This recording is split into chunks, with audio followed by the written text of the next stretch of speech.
welcome to Horizon. It is great to have you with us here this morning. We're in a series called Red Talks, the wisdom of Jesus. And many of us have heard TED Talks that have been inspiring to us, but long before these kind of practical, poignant, pithy little TED Talks we've heard, 2,000 years ago were Red Talks. And if you open up the biographies of Jesus, his little phrases, his little stories, his little idioms are in red in most Bibles.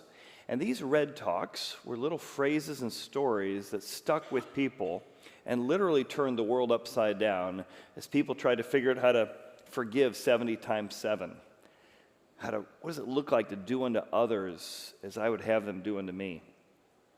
What does it mean to love much because I've been forgiven much? And today we're going to look at a TED Talk idea, a Red Talk concept from Jesus, that the last shall be first and the first shall be last. That phrase create a whole new mindset of letting old ways die, letting old ways you used to live or used to think pass away, instead to prioritize others first. And by doing so, you'd find even more fulfillment, more significant, and more joy. So let's dive into that concept today. What parts of our life do we need to let die in order to let something else new and fresh grow?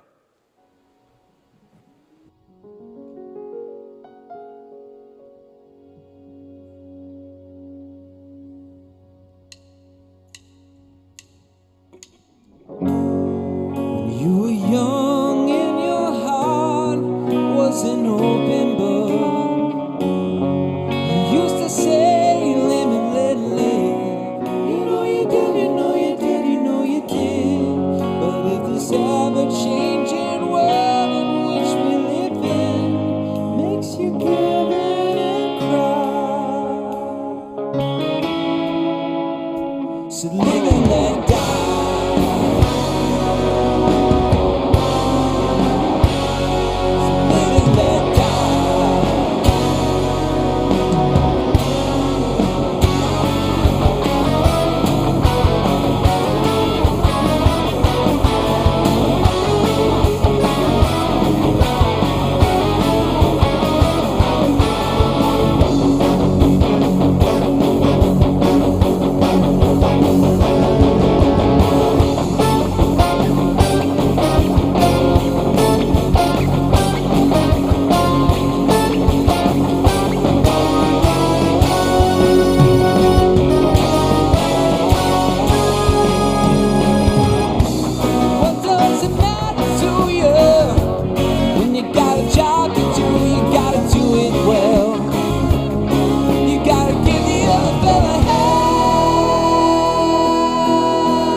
Ever-changing world in which we live in makes you give in and cry,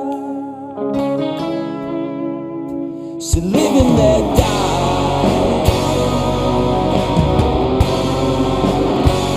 so live and let die.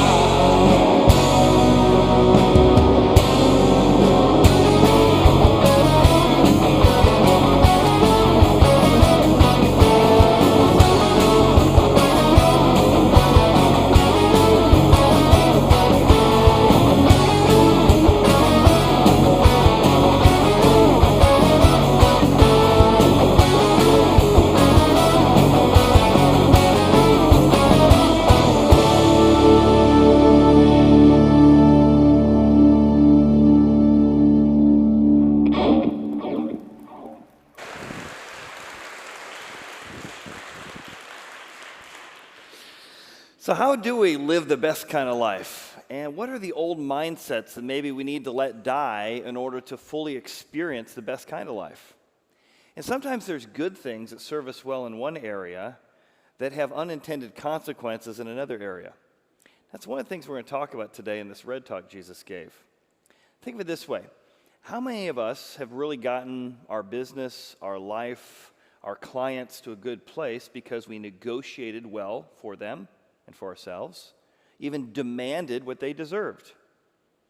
And that really served us well, our career well, and other people well in many, many ways.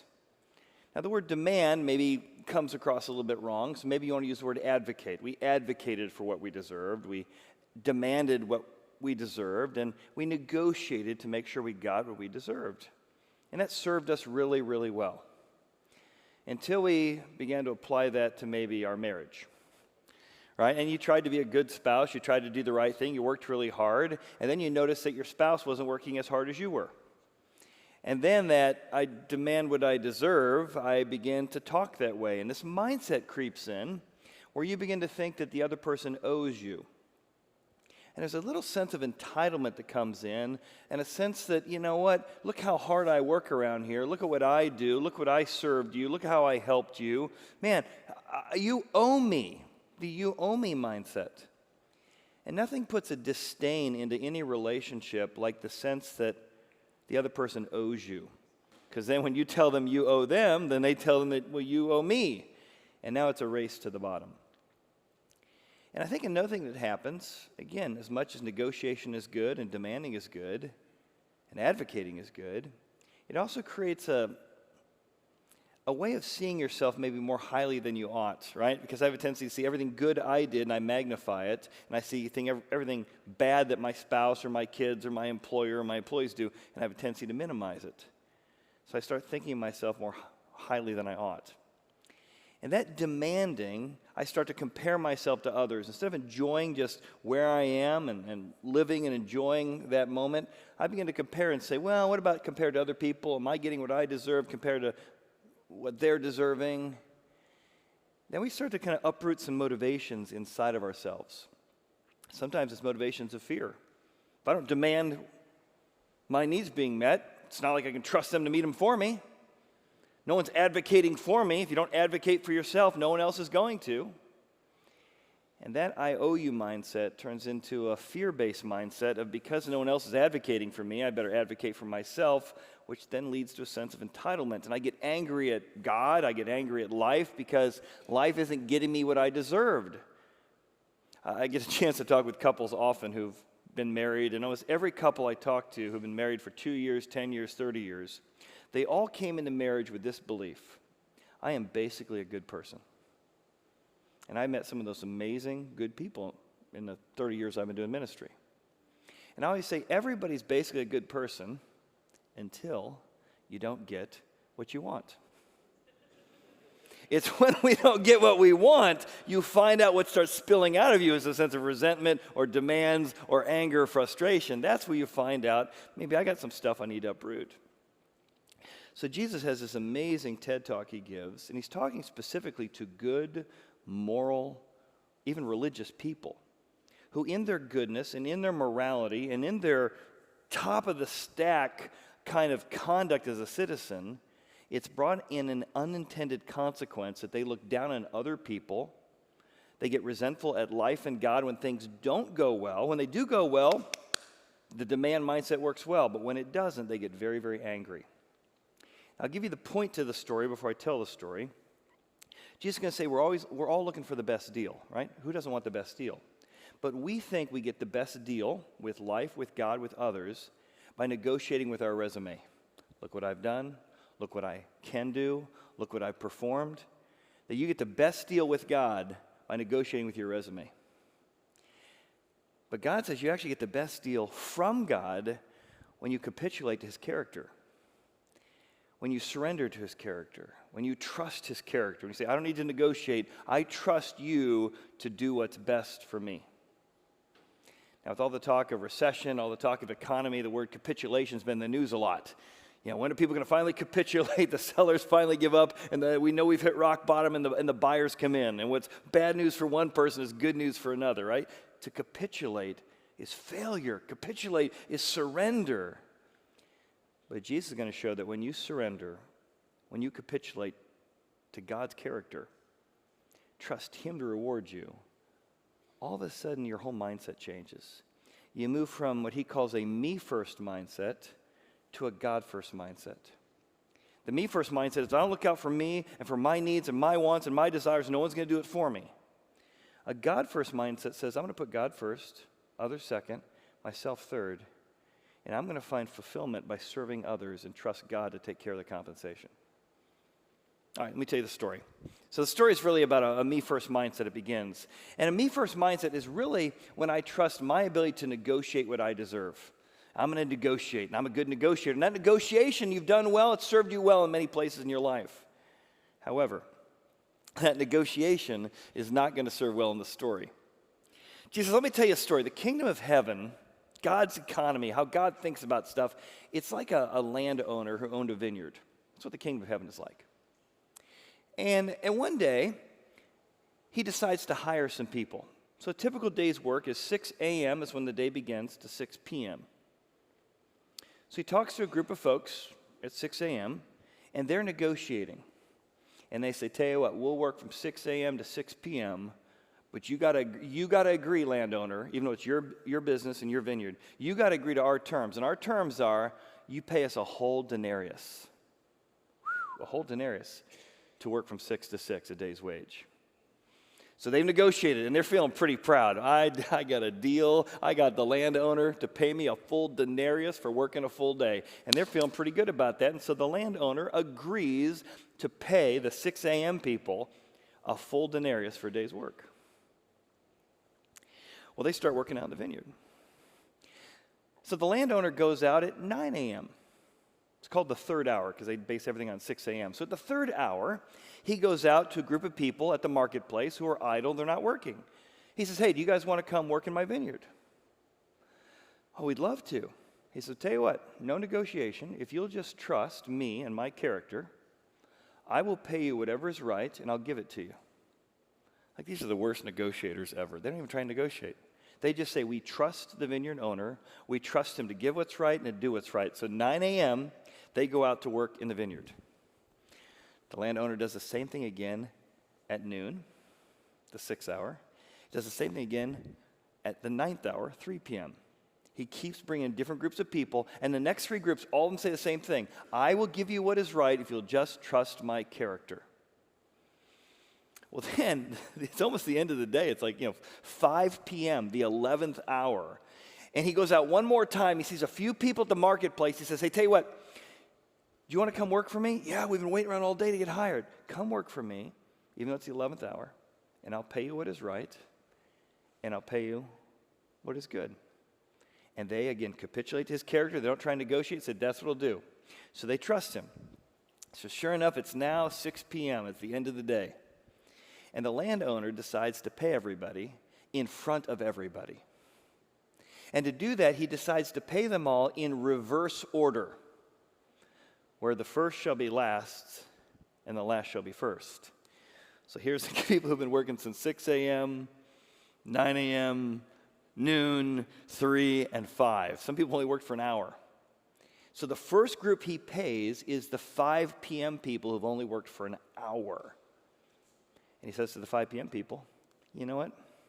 Well done. I want to give you a denarius, a whole day's wage.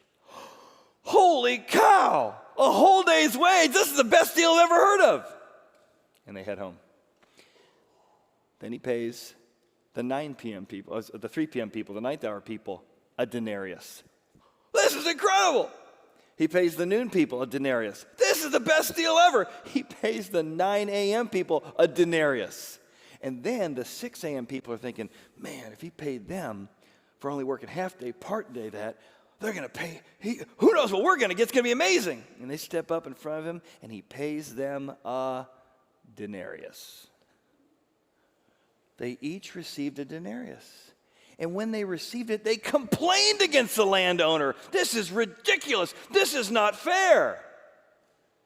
Isn't that what you negotiated? See, you thought you'd get the best deal by negotiating with me. These people just trusted my character. Who got the best deal? The people who negotiated based on their own resumes? Or the people who capitulated my character to do what was right and generous? And here's their complaint. They say, it's like you made the 5 p.m. people and the 3 p.m. people and the 12 p.m. people equal to us. That's not right. That's not fair. And the landowner says, friend, I'm not doing you any wrong. Did you not agree to these wages? I'm doing exactly what I said. Now, what does this story have to do with anything? Well, there's a tendency in both religious people and irreligious people comes out here. So religious people who call themselves Christians or call themselves people of faith start thinking that because they're obedient, because they read the Bible, because they pray, they've made this deal with God that God owes them more. And then when God or life doesn't give them the circumstances they think they're owed or deserve, they get very, very angry. I just talked to 2 friends recently who said, I'm just giving up my faith. Why? Because I did my part. I did the right thing. I obeyed. I went to church. I read the Bible. I gave money. And I just found I got a cancer report. And I don't know if I can believe in a God who, when I do my part, doesn't do his part. And they're grumbling at the landowner because this doesn't seem like a good deal at all. Somebody else told me, I said, I just haven't been in church for a while because one of my children are just going off on a path they shouldn't be on, and I know they shouldn't be on, and God, I made a deal with you, whether you know it or not. I made a deal that if I was a good mom and a good dad, I should have obedient kids, and my kids aren't being obedient, and God, I'm angry at you. I don't want to have faith in a God who doesn't deliver what he promised. And that's why good people and moral people and religious people can actually be some of the most angry people. Because the minute God doesn't deliver on what he's supposed to do, they get very angry at God, very mad at God, and very frustrated at God. But the same thing's true if maybe you're a skeptic toward Christianity and you've heard this argument, you've said this argument, you believe this argument. It's the same argument they made here in the vineyard. You're telling me that I can spend my whole life doing good things, trying to serve people, not being some murderer, not being some serial adulterer, and you're telling me that at the 5th hour there can be some deathbed confession of some murderer who says, well, I asked Jesus into my heart and God's going to get him into heaven? No, thank you. I don't want to have anything to do with a God like that. Right?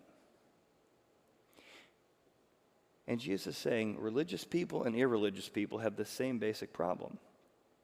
They think they're better than other people. They look down on other people.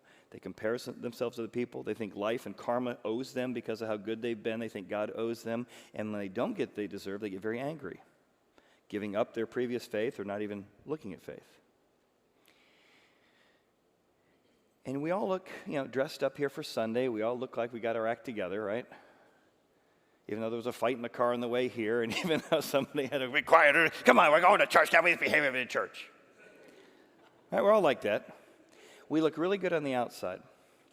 But I want to propose to you that many of us, we've made a deal with God, and God isn't keeping his end of the deal. And that's why we gave up on faith, or we surrendered our faith, or we're wrestling with faith, is because behind our facade, behind the blue eyes of our pretty look of Christian people or church-going people, we're angry at God. We're sad at God. We are resentful that God would be gracious to other people who haven't worked as hard, prayed as hard, been as moral, been as good of a leader as we have. So I invite Kenny to come out and do this next song before we finish the parable. You've probably heard the song many, many times before. But I want you to imagine that maybe this song is some area of your life today. An area that on the outside you look like it's all together. People would say, that's a good person, that's a good leader, but you're actually really struggling with your marriage in some ways that you really feel like they owe you because of how hard you're working. And that I owe you or you owe me mindset is affecting. That anger and resentment behind the facade is causing some problems.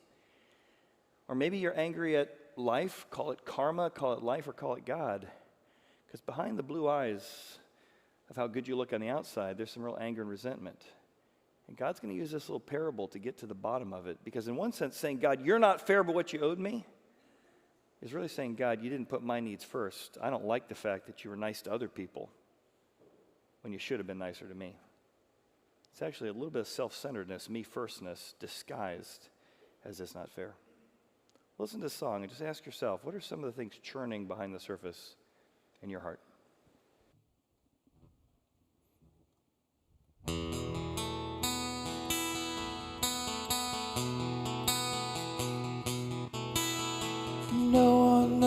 what it's like to be the bad man, to be the sad man behind blue eyes. No one knows what it's like to be hated, to be faded, to telling only lies. But my dreams are as empty as my conscience seems to be. I have hours only lonely. My love is vengeance that's never free.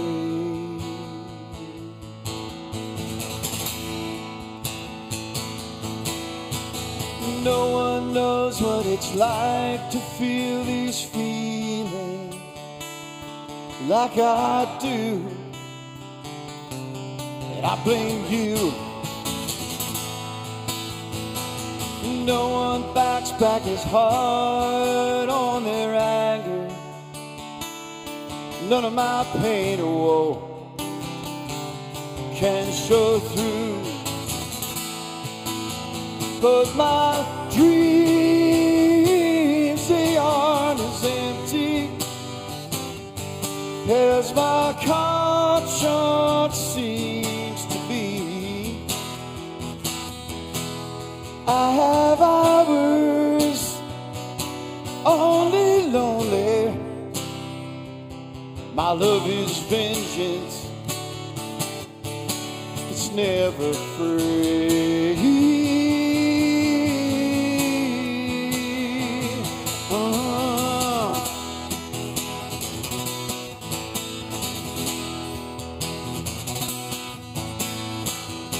Well, my fist clenches, crack it open before I use it and lose my cool. When I smile, tell me some bad news before I laugh and I act like a fool. If I swallow anything evil, put your finger down my throat. If I shiver, please get me a blanket. Keep me warm and let me wear your coat.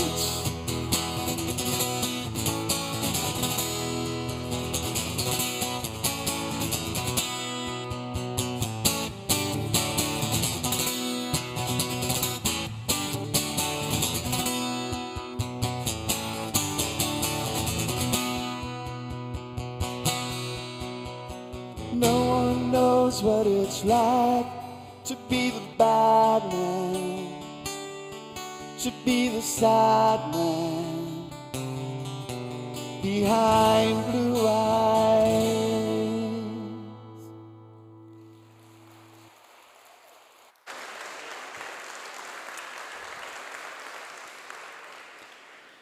Now, I gotta admit, it's hard to do this. I mean, even the last couple of years with having a son with special needs and having a wife who had 2 back surgeries, and I mean, I was angry at life and God a lot. And I doubled down, right? I'm going to be twice as good, twice as moral, and God's going to see how much he owes me, right?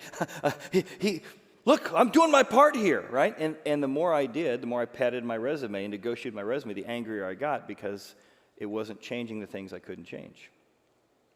And maybe you've allowed a good thing, like padding a good resume and being a good moral thing, but behind the scenes, if we could really see behind you, you've struggled with some of the same complaining against God, complaining against your spouse, that entitlement mindset. I think there's 3 reasons why we do that. Number 1, we negotiate with God and others because we're not sure we can count on anybody else to look out for us. Can we really trust God to reward us if we did get cancer? If our kids aren't obedient? Can we trust that his bigger plan is better than this chapter we don't like? The second thing we kind of learn from this, and the reason we negotiate, is I expect that my performance, my resume, is going to get me the best deal. I can't imagine that trusting God's character is going to get a better deal than my resume, because we got incredible resumes in this room, right? And we just keep padding our resume. Not even padding in a bad way, we just keep building our resume. And our resume becomes the very problem because we can't imagine there's a better deal out there than what we can negotiate ourselves. But then when life or God doesn't give us what we want, we grumble. We get resentful. Behind those blue eyes are anger and sadness. We're angry at God for giving us what we did deserve or what we did negotiate. Or we're angry that God gave other people more than they deserve. I can't believe that God would forgive a murderer. I can't believe that God would let somebody who's not as moral as me into heaven. Right? It's really, I can't believe God would put somebody else's needs first and elevate them equal to me. So let's talk about that, moving from negotiating with your resume to could you really trust God's character, the landowner's character, like the 9 o'clock, 12 o'clock, 3 o'clock, and 5 o'clock people did? Well, maybe the real question comes down to, is God really good, and would be handing my present and future into his hands be a good deal? I mean, imagine if you got your MBA, you probably remember one of the classic examples they give is the Time Warner AOL merger with Steve Case. If you remember, Time Warner was into magazines at the time. They were looking to get in the internet, and AOL was at the top of the stack. Remember, their stock price was higher than ever. Now it's like, does anyone have AOL? My parents, I have to email my parents on AOL. No one else has AOL. Sorry if you have AOL. But AOL was at the top of the stack. And Steve Case, who'd been partnering with and negotiating with, and he finally got this meeting with Time Warner, and as they began to talk, he got Time Warner, who wanted to get in the internet business, to buy them at the top of their price. Little knowing that Earthlink and Microsoft were quickly catching up to their business model, and not knowing that the tech bubble was going to crash in the next 18 months. So Steve Case negotiates this incredible deal where he's able to sell AOL at the top of the stack, switch over to an even more valuable now Time Warner stock, and as they always do, they put you on the board, and then everything kind of falls apart, and then they're kind of like, well, Steve, get out of here. You know, you're not much help, and it becomes like this incredible negotiated deal. They just cannot believe that he was able to negotiate this deal. And if I told you that, listen, I don't know how it's all going to work out. There might be some highs and lows, but you got Steve Case negotiating for you. Whatever deal you think you're going to get, trust him. You might say, okay, well, if he's the person I'm trusting, maybe. Or maybe you know a little about Sam Adams. If you know about the founder of Sam Adams Beer. In the book, The Search for God in Guinness, it talks about his just love for helping people. He loved serving people. He loved helping people. He was a Christian. He even started the Guinness beer because he wanted something that was nutritious, made out of corn. So he developed that to come against the alcoholism in the country at the time. And he helped with literacy programs as a Christian. The whole business model was built off that. However, it comes time to negotiate the land deal on where they're going to put the brewery.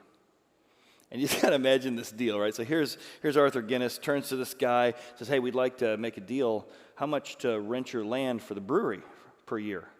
This guy's on the other end of the thing, like, yeah, 45 pounds a year. Arthur's like, really? That's pretty steep for a time, but how long would you extend that deal? As long as you want. Would you go for 9 years? I'd go for 9 years. 45 pounds a year for 9 years. Arthur's like, how about would you go for 90 years? I'd go for 90 years, yeah. Arthur says, would you go for 900 years? I guess I'd go for 900 years. He goes, then let's make it 9,000 years. And Arthur Guinness got a 9,000-year contract on the place of Guinness beer today for 45 pounds a year. Now, if that guy's negotiating with you, you're like, I'll capitulate to his character, right? So for many of us, the reason we don't trust God is because we don't really think he's that good of a negotiator. We don't really think he's going to do what's right. We don't think he's really going to give us the best deal. But if I told you, maybe you like what's going on with Elon Musk, you never know how he's negotiating, or maybe it's Steve Case, or maybe it's Arthur Guinness. But God, just think, if you get to know the Father I know, even if temporarily you don't like the ups and downs, what happens in this life, I'm telling you, the best deal comes from trusting his character. And you move from a me first, I trust my ability to negotiate, to a God first mindset. I'm going to put God first, others second, and myself third. I'm going to trust not my ability to negotiate, but his ability to compensate more than I deserve. And if he ends up being more generous to other people than I would have, you know what? I'm glad I got somebody negotiating with me who's generous, because the same guy who's generous to other people will be generous to me. Let's fix up our story. So Jesus tells a story. So the people have been grumbling, complaining that you've made those people. Remember, he's talking to religious leaders who are looking down, the Jewish leaders looking down at the Gentiles, these moral people looking down at prostitutes. I can't believe God would forgive prostitutes. He let those kind of tax collectors into the kingdom. All of that's what's going on in this story, this TED Talk, this Red Talk. He says, you guys think you're better than other people. You got a me-first attitude. You think you 6 a.m.ers are better than the 9 a.m.ers. And this is not a parable about how to compensate. The Bible has lots to say about compensating people based on how hard they work. And if they work harder, you pay them more. This is not a compensation at work. This is a how to think about God kind of parable. So here's what happens. They come and they're complaining. And he says, friend, I'm doing you no wrong. Did you not agree? You negotiated, right? You chose to negotiate based on your resume for a denarius. Take what is yours and go your way. Enjoy it. You thought you'd get the best deal? You got the deal you got. However, he says, if I wish to this last man, the same as you, I want to be generous to him, if I want to be kind to him, if I want to be generous with my money, if I want to be generous with my goods, is it right for you to compare yourself, even though you got what I said I would do? Is it right for you to compare yourself to other people, to be so full of envy and anger and frustration? Just because I'm a generous person? You should have trusted my generosity to begin with. He goes on, he says, is it not lawful for me to do what I want with my own stuff? Of course it is. It's my stuff. It's my vineyard. Or is your evil eye because I am good? What a weird phrase. Is your eye evil because I am good? See, you're saying you shouldn't be so generous to those people, but what you really mean is you want more than you negotiated, and you're trapped in your own deal. Next time, capitulate to my character. I'll zoom in on that phrase here. Is your eye evil because I am good? It's a weird phrase. To understand the phrase, you need to know that Jesus is a Jewish rabbi, and this idea of a good eye and a bad eye or an evil eye comes out of the book of Proverbs. Because he's saying, does your evil eye get mad because I am good? For the last shall be first, and the first shall be last. He says, when you start seeing life through my economy, you realize if I put my needs last and I serve my spouse, I know I'll be first in heaven. God will reward me. Life will reward me. When I decide that I'm going to put myself last, or at least third, God, others third, that mindset of serving others, putting my needs last, putting my wants last, the last shall be first in heaven. And if I'm first now, I'm always demand, me, that's fine. But when you put yourself first, you're going to end up last. You're going to be surprised that it destroys your marriages and it destroys your life and it doesn't bring the satisfaction you want. But if instead of living enviously and self-centeredly and me firstly, if you live with others first, I'm going to put myself last. I'm going to put other people first. God will reward you both now and later for that mindset in a way that will be the best deal you can imagine. Let me go back to Proverbs. He says, do you have an evil eye? The opposite of an evil eye is a good eye. In the book of Proverbs, it says, he who has a generous eye, and the word generous eye in Hebrew is the word for a good eye. Good eye, mate. He's Australian. Who knew that Hebrew is Australian? God's Australian. Good eye, mate. So he who has a good eye, a generous eye, will be blessed, and he who gives his bread to the poor. So in the Old Testament, a Jewish rabbi would speak about having a good eye, an eye who sees other people's needs. Yes, I may feel like I've given more in my marriage right now, but what does my spouse need right now? Do they need comfort?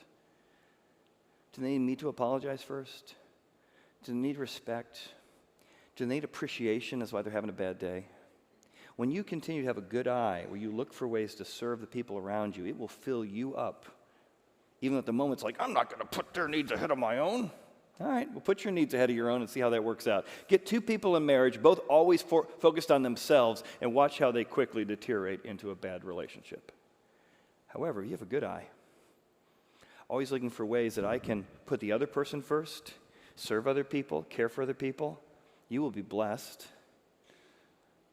and you will find the best deal from God. What does it look like to have a good eye? It's what we're about as a church. It's how do we teach each other how to serve each other, how to love each other, how to live with this new kind of mindset of the last shall be first and the first shall be last. What does it look like in our marriage? What does it look like in our companies? What does it look like with our parents? What does it look like with our kids? What kind of relationships and community would we have if everybody was about serving other people first, right? Maybe you were with us about a month and a half ago, where my friend Chris shared her story about not being a follower of Jesus and coming to our church. And as she was in that journey, she felt loved and appreciated, that our church was about creating a comfortable environment for her. Didn't believe, might never believe the way you want, but man, she felt so welcomed and cared for in our church. Then she spoke about 15 years ago. We did a painting by my friend Mark of Jesus, and it just became the moment for her that, for whatever reason, she began to see that Jesus, God, came to serve her, and she began to believe, and she wanted to go and live that mindset out, trusting God is real and Jesus is real. So when she did her interview, I said, hey, you spoke about that painting. I'm going to ask Mark to come back and redo that painting. If you're here, about a month and a half ago, we did that. What you may not know is I was talking to her out in the atrium a week before. I said, hey, next week we're showing your video, and we are going to repaint that painting, and we're going to have the band do Red Rain again.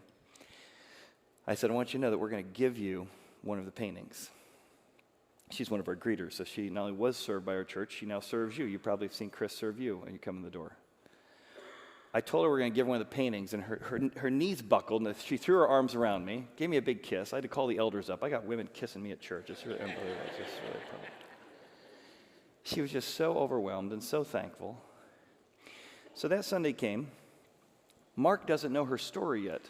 So the video is playing of Chris, and Mark is over here painting, and he's got 2 paintbrushes in his hand, as he often does, and he's watching this story about some painting he did 15 years ago. So impacted somebody that their life has changed, their perspective has changed, their eternity was changed, their whole life significance was changed. He said, Chad, I couldn't finish painting. I was crying. He goes, you guys can't be showing those videos before I paint. I'm literally in tears, and now I'm trying to paint Jesus because I got to see how God used one of my gifts of trying to serve people to impact somebody. And so that day we got a picture of Mark and Chris together. Our DNA as a church is about serving other people, having a good eye toward others, putting God first and other people. We had a funeral a few weeks ago. Jim Statmiller, many of you know Jim. I know Jim only the last 15 years. The funeral, this place was packed. Johnny Bench was here talking about Jim's impact in his life, and everybody who was in the room talked about WLW and all the ways that he impacted their life, and I didn't know any of that about Jim. Jim was the guy who got bagels because he wanted to know how to serve you and I. Jim is the guy who parked the cars and always made the joke every Sunday, yep, successful day, no cars in the lake. Jim's the guy who went down to City Gospel to serve people. But we got to hear at that funeral, which is really, funerals are a chance to serve people in their grief. We got to hear about how Jim's life radically changed because of what he found here at Horizon and his understanding of who Jesus is. And it was in the midst of that everyone saw something real, something better in Jim's life. And as he faced death and died, several weeks ago, people could not imagine the peace and the confidence and the love he had and what he had found here. But what I saw in Jim the last 15 years I've known him is this: the last shall be first and the first shall be last. He just kept serving. And maybe you've been coming to our church for 5-10 years. Maybe you've been coming for just a couple of years, and you've been served well by greeters, by people with your kids, by a facility that's here. Maybe you're like, you know what? I want to be part of a community that's done all this work to serve me. How can I be part of serving somebody who's going to come next month, next year, next decade? How can I serve with my time? Where do you need me, Coach? Put me in. Where can I use my talent? I can run PowerPoint. I can cut out crafts. I've got some leadership skills. Maybe my money, financially. How can I financially have a good eye toward what God's doing? I want to be part of creating environments and buying tents and getting cameras and things that help other people. Maybe for you, having a good eye is serving God's work here at Horizon. Or maybe it's the specific things we do to help those around us. Just this week, we had a group of women gathered together, and one of the things they did is that they packed meals for interparish ministries. And we just had a whole group of folks came together and said, we want to have a good eye. We want the last shall be first and the first shall be last. Let's serve those in our community. Let's pack meals to prepare kids who don't have the resources they need to go back to school. Or maybe we do work with one of the most impoverished areas in the country with Happy Church. And they got flooded, a 7-foot flood that destroyed their basement, all their area. And so we're sending teams down to serve with Happy Church. And and to bring the needs they want and the imperishables they need. And there's information on our website about that. Maybe you want to have a good eye toward the needs in our immediate community. One of the poorest areas in the country is within an hour drive of this place, and it's one of the places we serve. I don't know, what does it look like for you to have a first shall be last, last shall be first mindset in your marriage, in our church? How does that affect your calendar? How does it affect your checkbook? How does it affect your mindset? Is it time to maybe repent, return from that me-centered, you owe me mindset into a how can I serve others mindset? That's my challenge to you, is let's replace the old mindset with a new. Let's make a decision today to replace the me first resume plan with the me last God's compensation plan. You can get the best deal in life, Jesus is telling this TED Talk, by replacing that me first resume plan that does have some benefits. I like my resume, I bet you like yours. But what if I replace that with a me last pension plan? I'm going to trust God's pension plan. I don't need all my reward now. I'll take a bigger reward later. Let me tell you one more story because it speaks to our church. Early on in our church, going back 20 years, we wanted to find a place that people could come, friends of ours who could explore, that we could create a facility to facilitate what I'm describing today, this other-centered mindset. So a group of our team members and leaders began to negotiate on land. And we were doing all the right things, all the good-hearted negotiation to find a place to serve other people. And so we found a couple pieces of property up in Indian Hill and some residential areas and thought we could work with some rezoning. And it became pretty quick that we could not work on rezoning. And the realtor that we bought the property is like, could you please sell that back because people are angry at me for selling it to you. All right, so that didn't work out real well, but we're negotiating. And we found another incredible piece of property in Camp Dennison. We offered them much more than the property was worth. In fact, you couldn't get someone to offer what we offered 20 years ago for that property today. And they said no. Good-hearted leaders, trying to be good stewards, did the offer, backed off, tried to negotiate. Came back 6 months later, tweaked it a little bit, still nothing. Meanwhile, the whole time we've been praying about this property, one of our leaders kept going by this property and saying, but wouldn't it be great if we could have that golf course? Yeah, it's not for sale. We've talked, it's not for sale. So then the gravel pit up in Indian Hill by the Winter Club was going for sale. And one of our leaders who's big into ecology, all of us love the environment and feel like we need to care for it, but this person does a lot of work with caring for animals and caring for the endangered species and work all over the world, really. And he came to one of the board meetings where we're looking at maybe negotiating on the gravel pit. And somebody came and presented the greatest duck demonstration you've ever heard in your life. It was 2 hours of all ducks. All the ducks that were involved in the pit, and it should never be developed, it should never be worked on, talking like none of us cared about the environment, cared about animals. After a 2-hour quack, quack, duck presentation, one of the board members in Indian Hill was like, wow, I had no idea there were so many ducks in the gravel pit. To which the presenter said, oh, most of these ducks are from Connecticut, but they might one day land here. So after the 2-hour duck display, this property became available because this other golf course went in play. And we got a heck of a deal. People began to say, let's invest in a place to serve other people for the future. People made 4-year pledges. 2 years later, people started making 2-year pledges because this property you're on right now used to be 12 feet beneath you. We had to move 120,000 cubic yards of dirt. That's 120 truckloads a day for 90 days, inspiring many new ordinances in Marymount and Indian Hill. So that dirt came down, a lot from Nordstrom's, got dumped here to get into floodplain, and during that year, people were making pledges, 4-year pledges. Then other people came in making 2-year pledges. More people came and gave 1-year pledges. Let's create a place that people can discover who God is, find their purpose, find their plan. And then 2008, financial crash hits.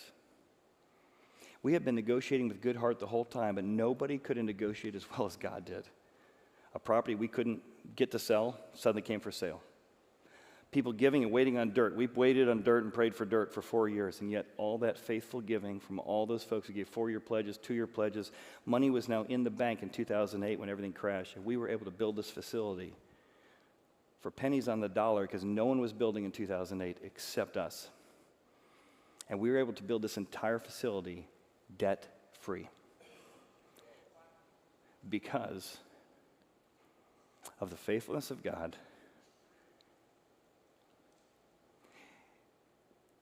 that his negotiating ability was far better than our own. Now, it doesn't always look that good, and you can't always see it this side of heaven.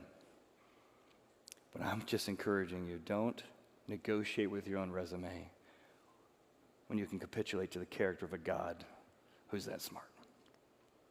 We'll invite the band to come out, because our church is really about that, creating a place where you can deepen your belief, a place that thinkers can believe and believers can think. That's what we're about. Or we can comfortably connect you to God, and you can find the same kind of confidence Jim found when he came face to face with death, that he knew for sure he was going to be in heaven, not based on his resume, but based on Jesus' resume. That you can have the kind of mindset that says, how do I serve other people in my family, serve my enemies, serve those in my community? How do I have that kind of belief? And how can all of us walk away and be the kind of people who have such belief that we put others first and ourselves second?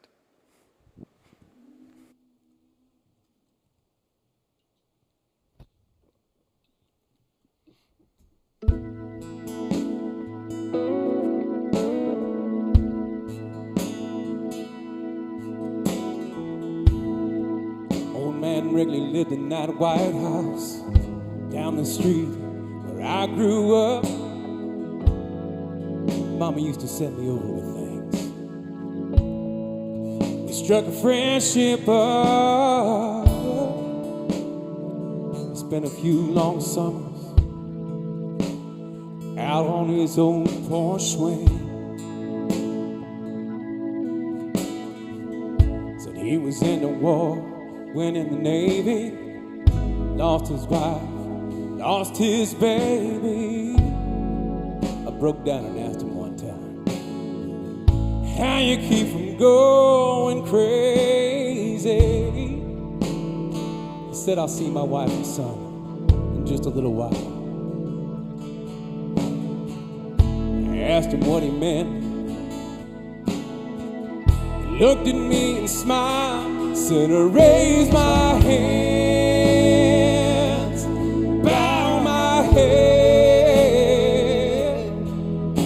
I'm finding more and more truth to the words written in red. They tell me that there's more to life than just what I can see. Oh, I believe.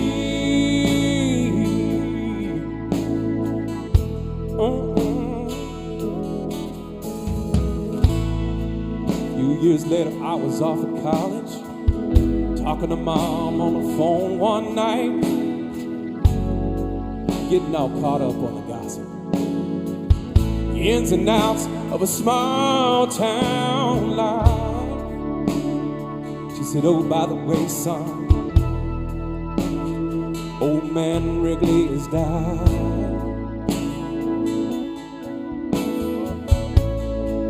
Later on that night, I laid there thinking back, thought about a couple long lost summers, didn't know whether to cry or laugh. If there was ever anybody deserved a ticket to the other side, it'd be that sweet old man. Looked me in the eye, said, I raise my hands, bow my head. I'm finding more and more truth to the words written in red. They tell me that there's more to life than just what I can see. I can't quote the book, the chapter or the verse. You can't tell me that it all ends in a slow ride and it hurts. You know I'm more and more convinced the longer that I live. No, this can't be. No, this can't be. No, this can't be all there is. Better raise my hand, bow my head. No, I'm finding more and more truth to the words written in red. They tell me that there's more to life than just what I can see. Oh, I believe. Whoa, I believe.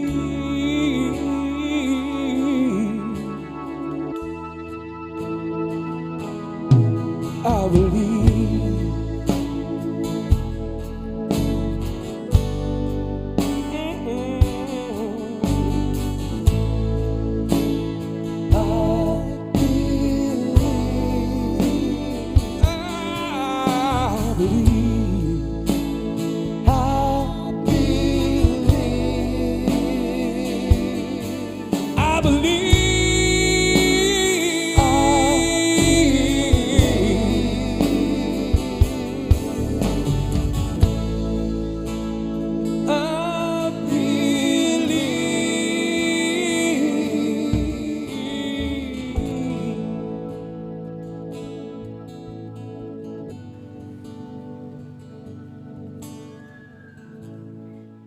And just something sacred about that. Maybe that's been your story. You saw somebody who had belief and everybody else seemed kind of crazy, but they had something you were interested in, a hope, a peace, or forgiveness. We hope at Horizon, maybe you ran into somebody who had something real. You said, I want some of that other-centeredness, some of that connection to God. Just know when you give financially to the work here at Horizon, it doesn't go to service debt. It goes to create environments for people to come and find hope, to be inspired, to laugh, to have their children learn truths that will change their life. But maybe today, as this Red series has gone on, you've said, you know what, I think I'm ready to trust a God who's pretty darn smart, smarter than me. So we give you an opportunity to do that. If you want to pray, it's helpful for me to close my eyes, maybe not for you. Just say, God, I confess I've had some me-first attitudes. And I want to trust you. Thanks for dying for my me-first selfishness. Thank you for putting me first rather than yourself first when you died on that cross. I believe, but also help me in my unbelief. In Jesus' name, amen. Well, again, we just thank you for all the ways you serve, the ways you give, the ways you continue to come and be inspired. Two things also just want to invite you to. This coming Saturday, we have a family night. We're going to have food trucks. It's a great gathering. We do this every year to invite friends from our community together who maybe haven't been to a church service before. They come out, come and join us for games and fun. And secondly, next week starts a brand new series called Greenhouse. We've been working on it for 5 months. We're going to take you to Israel in an immersive experience during about 5 to 10 minutes of the service. You're going to experience what it's like to be in actual locations with drone footage and everything else. So if you've been looking for an excuse to invite somebody to experience the Bible and truths in a whole new way, join us next week for Greenhouse, and we'll see you on Saturday at Family Fun Night. Thanks for being here.